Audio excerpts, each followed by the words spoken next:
मेरो छोरीको मर्निङ खाना है गाइस, हेर्न सक्नुहुन्छ। ऊ चाहिँ एकदमै ह्याप्पी हुन्छ माम देखेपछि। यसलाई चाहिँ यस्तो फर्काइदिनु पऱ्यो। यस्तो मेरो छोरीलाई चाहिँ यस्तो प्लेट गरेर दिनु मनपर्छ क्या मलाई।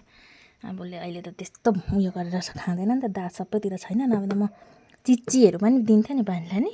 सुप मात्र खान्छ उसले चाहिँ। ल खानुहोस्। ल वा मम्माले माम ल्यायो। हाम्मा गर्न, हाम्मा आमिन भन न। हालेलुया आमिन भन। थ्याङ्क यू गड माम दिनुभएकोमा भन न। खानुहोस् हाम्मा। ओके साथीहरू, बहिनी दाँत देखाइदिनुहोस् न त नि। ओके साथीहरू, सबैजनालाई बाई बाई। मेरो छोरीको खाना चाहिँ यस्तो छ।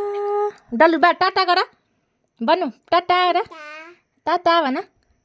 मेरो छोरीलाई चाहिँ राम्रोसँग याद गरिदिनुहोस् है, हेरिदिनुहोस् है। नानीको भिडियोहरू सेयर गरिदिनुहोस्। यस्तै भिडियोहरू हालिबस्छ डल्लुले माम खाएको। बहिनीको चाहिँ मुकबाङ भिडियो। ओके साथीहरू, बाई बाई।